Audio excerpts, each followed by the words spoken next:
శ్రీ మహాగణాధిపతయే నమః. శ్రీమాత్రే నమః. ఆధాన్ ఆధ్యాత్మిక వీక్షకులందరికీ శుభాశీస్సులు. దేవీ నవరాత్రుల్లో అమ్మవారి పూజ చేయాలనుకునే వాళ్ళు ఫోటో పెట్టుకొని పూజ చేసుకోవాలా, విగ్రహం పెట్టుకొని పూజ చేసుకోవాలా, కలశం పెట్టుకొని పూజ చేసుకోవాలా, శ్రీచక్రం ఉంచుకొని పూజ చేసుకోవాలా? పూజ చేసేటప్పుడు అమ్మవారి అనుగ్రహం కోసం అమ్మవారిని ఎలాంటి పుష్పాలతో పూజించాలి, ఎలాంటి పత్రాలతో అమ్మవారిని పూజించాలి?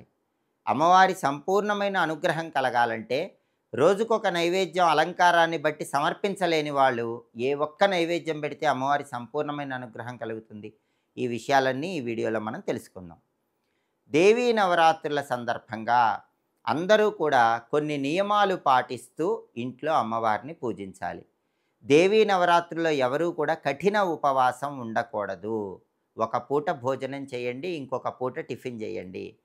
ఎట్టి పరిస్థితుల్లో కఠిన ఉపవాసాలు ఉండకూడదు. అలాగే తలంటు స్నానం చేయకూడదు. తల స్నానం మాత్రమే చేయాలి. తల మీద నీళ్లు పోసుకుంటూ నవరాత్రి పూజలు చేసుకోవాలి. అయితే భూశయనం చేయాలి. నేల మీద పడుకోవాలి. నేల మీద ఒక చాప వేసి చాప మీద దుప్పటి వేసుకొని నిద్రించాలి. నేల మీద అనారోగ్య సమస్యల వల్ల పడుకోలేని వాళ్ళు, మంచం మీద పడుకునే వాళ్ళు ఉన్నట్లయితే కొత్త దుప్పటి ఒకటి మంచం మీద వేసుకొని ఆ కొత్త దుప్పటి మీద పడుకోవాలి. నవరాత్రుల్లో పొలిమేర దాటకూడదు, ఏరు దాటకూడదు. నవరాత్రుల్లో కోపం ఉండకూడదు. చద్దన్నము, ఉల్లిపాయ నవరాత్రుల్లో ఆహారంగా దేవీ పూజలు చేసేవాళ్ళు తీసుకోకూడదు. ఆహారంలో చద్దన్నం కానీ, ఉల్లిపాయ కానీ, వెల్లుల్లి కానీ తీసుకోకూడదు. రజస్వల దోషాలు ఉన్నవాళ్ళు దూరంగా ఉండాలి. మాంసాహారం స్వీకరించరాదు. పవిత్రంగా ఉండి మాత్రమే అమ్మవారిని పూజించాలి. ఒక ఎరుపు రంగు దారాన్ని లేదా తాడుని దీక్షా కంకణంలాగా ధరించి అమ్మవారిని పూజించుకోవాలి. ఈ ప్రత్యేకమైన నియమాలు పాటిస్తూ కోపం లేకుండా అమ్మవారిని పూజిస్తే అమ్మవారి అనుగ్రహం కలుగుతుంది.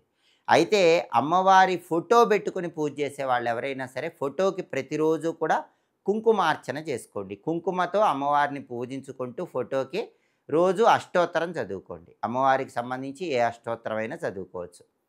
ఫోటో పెట్టుకుంటే నియమాలు తక్కువ ఉంటాయి. విగ్రహం ఉంటే మాత్రం నియమం ఎక్కువ ఉంటుంది. ఫోటో ఉంటే బెల్లం ముక్క నైవేద్యం పెట్టినా సరిపోతుంది.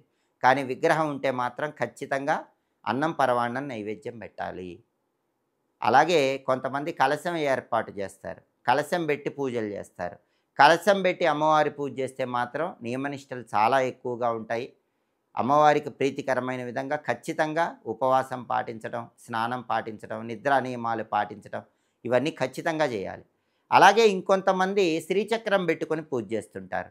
దేవీ నవరాత్రుల్లో శ్రీచక్రానికి పూజ చేసుకోవచ్చు, శ్రీచక్రానికి కుంకుమార్చన చేసుకోవచ్చు. కానీ మంత్రం ఉన్నవాళ్ళు చేసుకుంటే చాలా మంచిది. గురుముఖత ఎవరైనా బాలామంత్రం తీసుకుని ఉంటే అలాంటి వాళ్ళు శ్రీచక్రానికి కుంకుమార్చన చేసుకుంటే అమ్మవారి అనుగ్రహం తొందరగా కలుగుతుంది. నవరాత్రుల్లో అమ్మవారిని పూజించేటప్పుడు మల్లెపూలతో అమ్మవారిని పూజించినట్లయితే అఖండ ధనలాభం కలుగుతుంది. సంవత్సరం మొత్తం ఆదాయ మార్గాలు పెరుగుతాయి. పద్మపుష్పాలతో అమ్మవారిని పూజిస్తే మనశ్శాంతి కలుగుతుంది. పుత్ర సంతాన ప్రాప్తి యోగం ఉంటుంది. అబ్బాయి పుట్టాలనుకునే వాళ్ళు ఎవరైనా సరే పెళ్ళైన వాళ్ళు పద్మపుష్పాలతో అమ్మవారిని పూజించండి. అలాగే ఏదైనా మంత్రం జపించుకుంటున్న వాళ్ళు మంత్రానికి తొందరగా సిద్ధి రావాలంటే గన్నేరు పూలతో అమ్మవారిని పూజించండి. ఎర్ర తామర పూలతో కానీ, ఎర్ర కలువ పూలతో కానీ నవరాత్రుల్లో అమ్మవారిని పూజిస్తే ధనాకర్షణ, జనాకర్షణ విపరీతంగా పెరుగుతాయి. అద్భుతమైన వాక్శుద్ధి రావాలంటే సన్నజాజి పూలతో అమ్మవారిని పూజించాలి. అలాగే అన్నపానాలకు లోటు లేకుండా ఉండాలంటే తుమ్మి పూలతో పూజించాలి. ఆడవాళ్ళు సంసార జీవితంలో ఉన్న కష్టాలు, బాధలు, సమస్యలు ఇవన్నీ పోవాలంటే నవరాత్రుల్లో అమ్మవారిని అశోక పుష్పాలతో పూజించాలి. అలాగే పొద్దుతిరుగుడు పూలతో అమ్మవారిని పూజిస్తే అష్టైశ్వర్యాలు, భోగభాగ్యాలు కలుగుతాయని పౌరాణిక గ్రంథాల్లో చెప్పారు. అలాగే ఈ నవరాత్రుల్లో అమ్మవారిని అష్టమి తిథి రోజు జిల్లేడు పూలతో కానీ, ఎర్రతామర పూలతో కానీ పూజించినట్లయితే మన కోరికలు క్షణకాలంలో నెరవేరుతాయని నీలతంత్రం అనే గ్రంథంలో చెప్పారు. అలాగే నవరాత్రుల్లో అమ్మవారి దుర్గా స్వరూపాన్ని కానీ, సరస్వతి స్వరూపాన్ని కానీ తులసి దళాలతో పూజిస్తే సర్వ కోరికలు తొందరగా నెరవేరుతాయని దేవీ తంత్రం అనే గ్రంథంలో చెప్పారు. అలాగే పార్వతీదేవిని ఎవరైనా సరే నవరాత్రుల్లో ఉసిరిక చెట్టు ఆకులతో పూజిస్తే సర్వ కోరికలు నెరవేరుతాయని శక్తి యామిళం అనే గ్రంథంలో చెప్పారు.